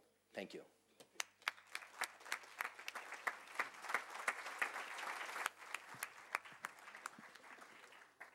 Thank you, Mr. Stephen Hedge. Again, shared, recognize each other, as our uncle was telling us, shared values, even to apply our finances, share hospitality, and share common home, encounter with each other, and a shared destiny. The Massimo, no? We are all going to die, but we share life. And also, well, what we have in common. This is very, very important for what's coming up next. So I encourage you in your very, very short working groups, let's try what we can have in common. Let's not waste time in discussing what, oh yeah, I don't agree with that. But the only thing I can synthesize your presentation is with a phrase that's from the New Testament, that is, happy the peacemakers. And then we move on to our last panelist. We are running out of time, but I wanted Mr. Ulrich Nietzsche to be the last one, because he is our link towards the working groups. Why? Because he already is working on an international partnership on religion and sustainable development. That's called, how do you call it, PART. Mr. Nietzsche has also a very interesting CV. He serves as a head of the sector program values for religion and development at the Dutch, I don't know how to pronounce it, but GSA, yeah. And is the head of PART, as we mentioned. But also he has experience with civil society and capacity building. So he's the perfect person to lead us towards a new, perhaps, partnership model or a new roadmap towards sustainable development. So, Mr. Ulrich Nietzsche, the floor is all yours. Thank you very much for this very kind introduction, Your Eminence, Peter Kudvo-Turkson, under your guidance and your team. I'm very honored to be here in the Vatican and to speak to this audience. Unfortunately, I have to say that, and I start with that, I have to also challenge you, Father Augusto, because I'm the seventh man again on this panel. There's no woman on this panel. I thought we overcome this. So I should rather stop and give the floor to our members we have a lot of female members and very strong people who are working on gender issues in PART. The international partnership so I will challenge you and leave the challenge with you, because I think it is heard. Religion and sustainable development is an initiative that is just 3 years old. And it was an initiative by under the guidance and a strong guidance from our friends from the UN. Adama Dieng is here, our Under Secretary of State, General Secretary from UNOGP with his colleague Simona Kaisit. I will name them all later, all again, because they're all part of the initiation of PART, the International Partnership on Religion and Sustainable Development. It convenes governments, 9 governments by now, about 11 intergovernmental entities, including some UN and the World Bank, and about 80 faith-based initiatives, big umbrella organizations, but also very small faith-based organizations and some religious leaders. And they want to work together. We in the Secretariat, and I'm not the head of part, I'm just a facilitator, and I see my role as facilitating new partnerships, because we in the very small Secretariat with 3 people, 4 people now, are trying to support these new partnerships. But they are all around the SDGs, as you can see. Really focusing in the beginning on SDG 17, because that's the big challenge for all of us. 1716 and 1717, these are sub-indicators that look in what constitutes new partnerships. We all talk a lot about partnerships, but I think we have to think about carefully, because we all come from very different, sometimes institutions, initiatives, faith. We come from different angles. We are different, as our General Secretary from the Lutheran World Federation reminded us in the beginning. And we have to recognize these differences if we want to partner, because we need to know these differences to overcome them if we share the same vision for these goals. That's our learning experience. That's why we, in part, and the members have driven that, we have 105 members by now, work like this. You have the governmental entities, the intergovernmental entities, the civil society, faith-based organizations. They constitute a steering committee, 6 faith-based organizations, 3 intergovernmental entities, and Kaisid is here, our General Secretary, Faisal Al-Muammar. He is the General Secretary of Kaisid, and Kaisid is part of the steering group. USAID is here, Kirsten Evans, who is chairing for the governments, and ACT Alliance is here. Corey van der Veen sits in the room, and she represents the ACT Alliance for the faith-based groups in that steering group. And the steering group takes decision. They are mandated for 2 years by the constituency, by the members of part. They have a mandate for 2 years, and then they get re-elected. This governance structure is very important, because without decision-making on equal footing, I believe you gain nothing. You don't achieve real partnership. The Secretariat is mandated as tasks by this steering group. We are supervised by the steering group, not by the German government, what some people think, not by the USAID development agency who gives some funds, not by other governments, not by the UN, but by this steering group. And that's important. The members decided to work on 3 SDGs, and they are very sensitive SDGs. SDG 3, health, very sensitive issues if it comes to reproductive sexual rights. To gender, I raised it already, gender equality. To inclusive societies.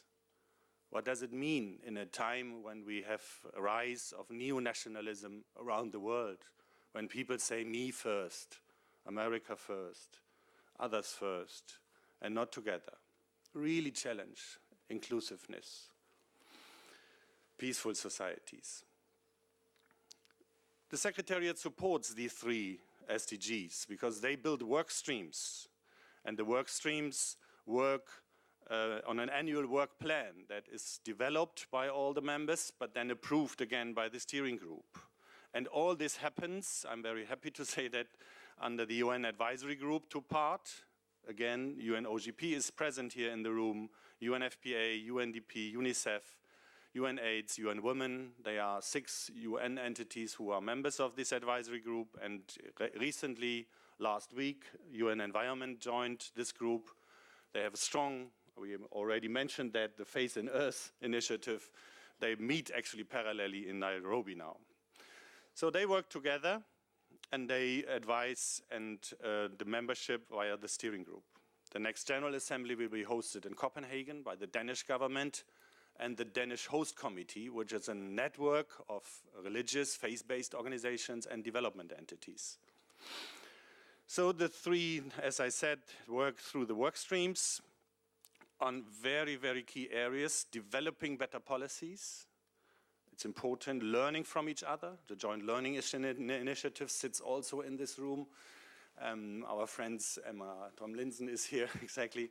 You can ask them all. I name them all later because I then stop speaking and you talk to them in the workshops. That's much better. This is what PART does, developing common policies, knowledge exchange, learning from each other, so that governments, UN, and other entities can implement better policies. And better projects. It's both. It's always both, that we learned also in partnerships. It's not just policies. It's in words and deeds. There was a lot of saying in the last 3 days around that. The work streams have joint collaboration. They look in the indicators. They're not promoting religion as in itself, but they say religions and worldviews, humanism can be a key source for common implementation. They always shared, again, you see this participation shared by 3 different members from 3 different entities, governments, intergovernmental, again, FPOs. If one FPO is in sharing one of the is holding a co-leadership in one of the work streams, then they will look, we need some Islamic representative or interfaith representative in here as well, so that they really can go for an inclusive approach. All to promote the human rights under this principle of leaving no one behind. Examples. What did we learn in the last 3 years? What we really learned, and that's just 5 months ago, we convened here in Rome, next door. 14 members convened under this idea, Children on the Move. A very, very challenging thing. World Vision, ACT Alliance, you name them, a lot of them in the room here. And they said each second child on the move is abused. We have to do something about that. It's on the move and in the recipient country. What do we do about that? And they convened here in Rome. And they developed an action plan, which they want to revise each year now. And I think they all, and that's the learning experience, 10 part members were constituting it, and the Sustaining Peace work stream under SDG 16 looks into this issue. Because how can you have inclusive, just societies without talking about the big crisis that these people face when they have to leave their homes? And the learning experience is interesting. They all said, we will not put our logos on top, and that's a big learning experience out of PART, but we all gather behind the FACE Action for Children on the Move. They developed their own logo, a campaign, and then they said, okay, we will revise this action plan each year to see what we can learn from each other. 2 events I want to mention because they are happening next week.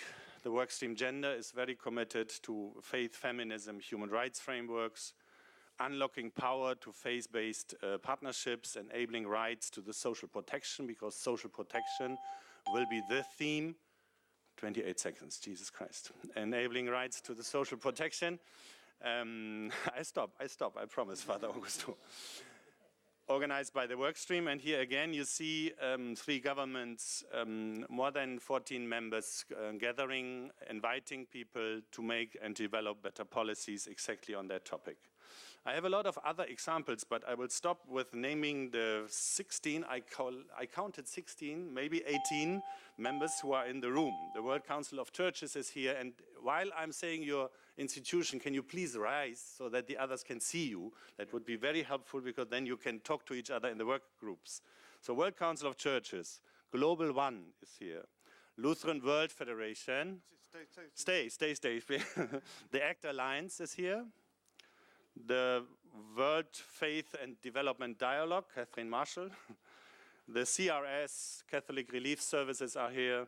The Sötendorp Institute, Sophia. Islamic Relief Worldwide, we listen to you. The JLI is here, I mentioned you already.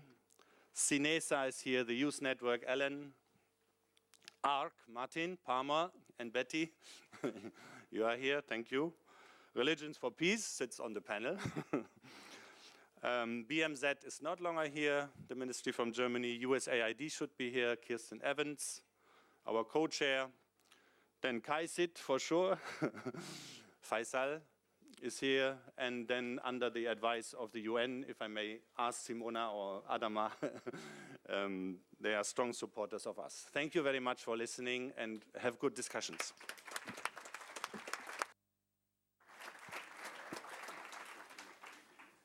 Thank you very much. We will need to have a very short discussion. Unfortunately, we will have discussions in the group, so that's the compensation. But we cannot run late because there are lots of people who have to catch their flights, their trains, etc. So, and also they're going to kick us out at one point. So we cannot run late. But before the comments, while we are all in the room, yesterday, so we had this intervention of the children, and we forgot to, no, we don't forgot. We promised them that they were going to give them a gift in the name of the dicastery. So Astrid and Vivian, is she here? No. No. Well, at least Astrid, if you can come to receive your gift. So Livia and the Cardinal will give you something. You can come with your brother Sebastian. Come over here.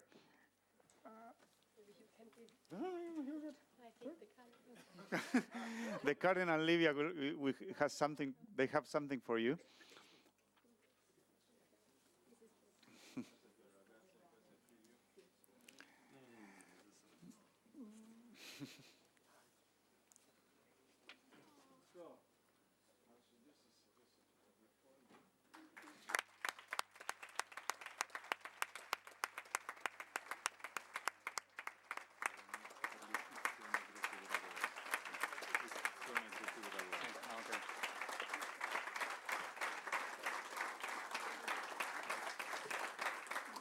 Thank you very much for that. And also, you have to put your name in one of the groups of the 5 Ps. So, people, planet, prosperity, peace, and partnership. Of course, they are all interconnected. You have to register. So, downstairs, there's a list. So, in the coffee break, you have to register. I've been talking to some people, so we'll keep this hall. This hall will be for the group of planet. There was a lot of interest. So they will be the only group who will have translation.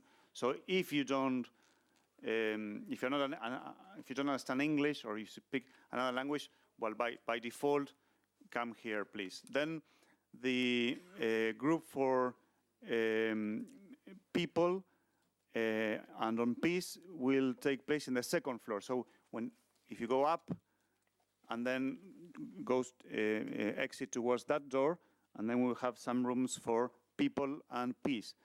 And the groups on prosperity and partnership will take place in the 1st floor. So the 1st floor is where I'm sitting right now. So you exit from this door, and then there will be signs on the doors. And before we end, let's have two comments, at least one from this side. I will give let's have this lady over there, and then Molly. And please, sir, can you please sit down? Because, thank you. Thank you very much. Yes, you the one with the pink. Yes, please do. That's you.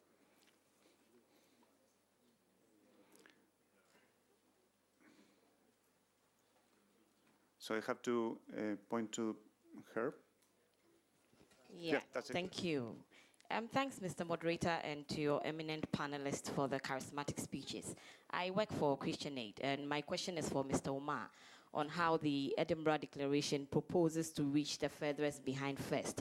I'd be happy to hear some practical examples from you on some of your inclusion principles, because we realize that sometimes we use these words quite loosely and literally. So would be happy to hear how that framework has inclusion principles. Thank you. Thank you. We'll take also Molly, who is just at the back of... Yes, Molly, please. Raise your hand. Hello. That's it. Thank you so much for a very engaging panel. We heard discussions about investment portfolios, about forests, about water, and something that hasn't been brought up is a financial portfolio of all of our religions that is much more powerful, I think, even than our endowments, and that's our real estate portfolio. I run an organization that does community-driven design, using science and data to guide faith-inspired land use planning, property management, and real asset management. one of the things that we've encountered is religious institutions have a lot of difficulty grasping the sustainable kind of integral ecology impact of their land on all of their missions. So I'm wondering how both financially on this panel, but also through inspiration and even potentially through policy, thinking about canon law and the temporal goods of the church, we can really shift this view of our real estate portfolios. Thank you. Thank you very much. And then, no, Alex, no? We'll take one comment more. So we'll take, yes, at the back, please. The very back, yeah.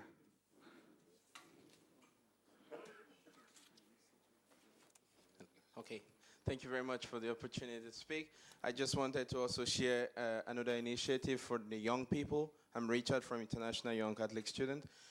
Just in January at the World Youth Day, we had an opportunity to launch a youth manifesto regarding the implementation of Laudato Si, so promoting sustainable lifestyle. And we thought that just implementing or speaking before 500,000 young people would not be enough, that we can speak but launch it into action. And today, that opportunity that was given to us to address the young people about sustainable lifestyle is transformed to what we have as Laudato Si generation. And through this initiative, we want to mobilize young people all over the world to get involved in promoting sustainable lifestyles, but on their own become example of sustainability. So I think this is one initiative that when you give young people the space and opportunity, they're able to transform it into action. And I would encourage us that this meeting be transformed into action after this place. Thank you, Richard. We'll take one more comment and then we'll go back to the moderators. Yeah, the gentleman at the back. Yes, assalamu alaikum to everyone here. So I'm here, my name is Khalid, I'm on behalf of Global One, an international women's-led NGO. But I'm also here in my capacity as a senior associate at JP Morgan and a young Muslim. And I think my main question is, what sort of practical advice would members of the panel give for myself to be able to take back, to be able to have some, and affect some change and have some impact on my place of work and my professional networks, as well as my local community? Because, I've heard so many examples of different organizations doing particular work in their fields. And I think the corporate culture is quite toxic even from my own perspective, being part of it. And I think it's something that needs to be changed from the inside. And I'd like some advice on how you think, we could take some of these messages back and influence the culture. Thank you. So we take this comment. Hold on a minute, Sebastian. We'll take this comment and we'll I think there was a direct question addressed to Omar, but then if the other panelists can jump in. Omar. Thank you. So the irony is that Great Reverend Henry Duncan, what he did when he set up the savings bank over 2 centuries ago was poor people in Scottish society were not able to save. Okay, you had to have a minimum amount to be able to open up a bank account. So what he did, he literally reduced that so that poor people who are actually most in need of the savings because they're most vulnerable to a rainy day shock. He allowed the facilities where they could literally in the front room of his manse come and save his money, which he would then go aggregate and put up. So inclusion was at the absolute fundamental principle of what the great Reverend Henry Duncan did. Now, our solution, what we're looking at right now, we're at the phase of developing and refining this. We had the consultants in, and we looked at 3 different scenarios. We're most likely going to go down a fintech-based solution, which increases accessibility and reduces cost for us.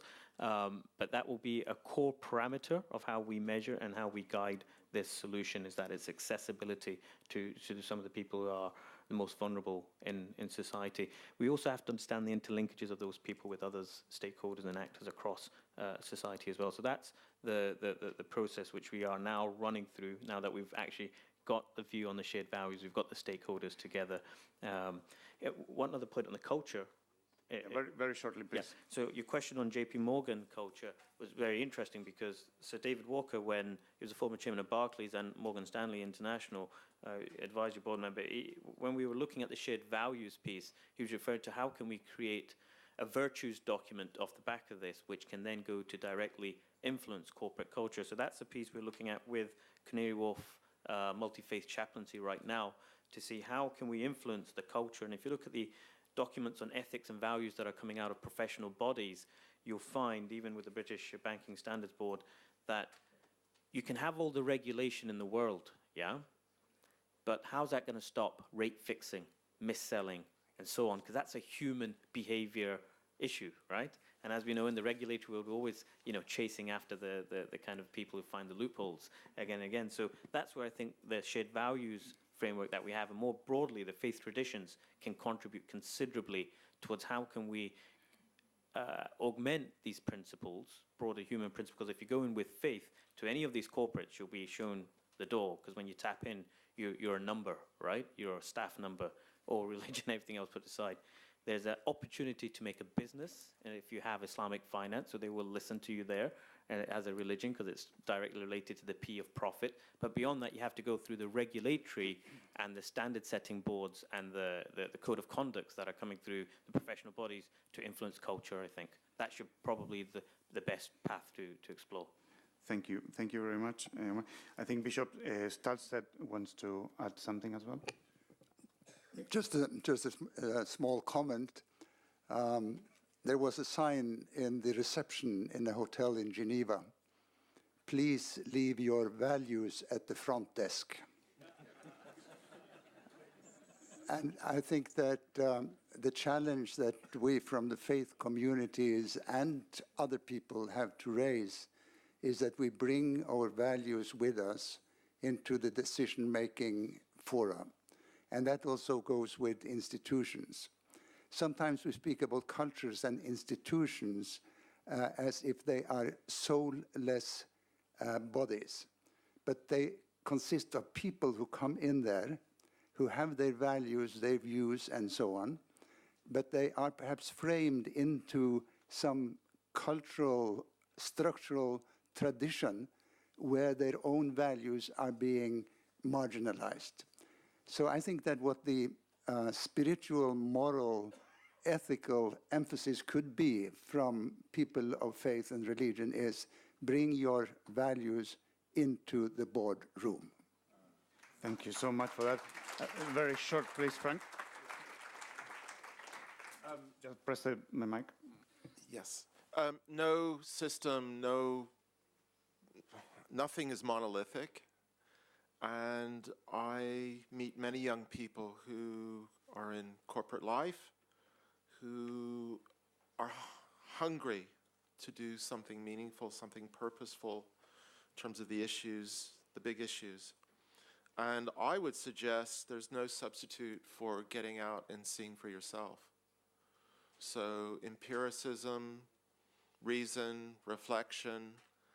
And we have multi-faith trips out to the region, fly into Amman and out of Tel Aviv, 6 or 7 days to meet the people on the ground and to engage. And those experiences are very, very powerful and life-changing. And find people to reflect on those experiences with. Thank you. Please, Stephen, very, very short, because we should be already in the other session. So we have the last comment, and we should have a short break. The last words, please. Stephen. Culture starts at the top.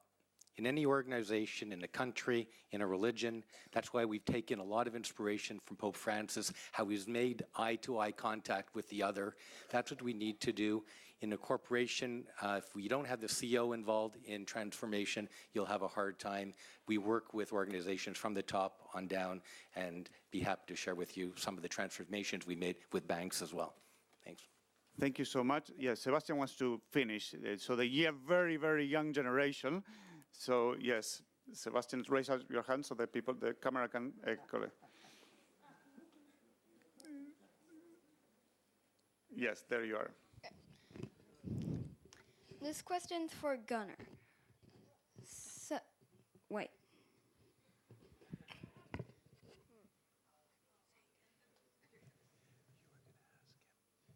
Oh.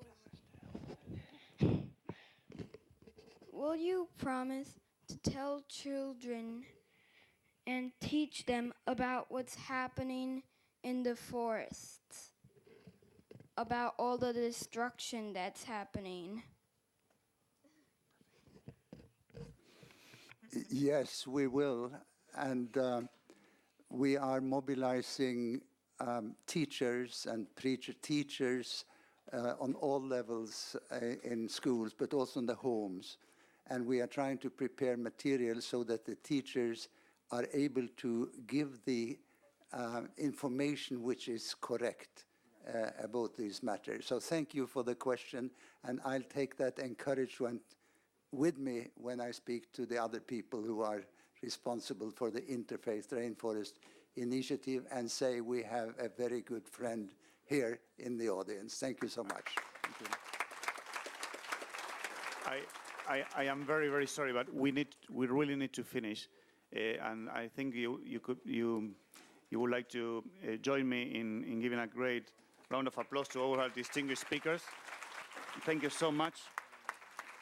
And practical thing, please do register in your groups when you're going downstairs, and we will have a 15 minutes break only. We'll start at the groups at 11:50, 11, half past 11.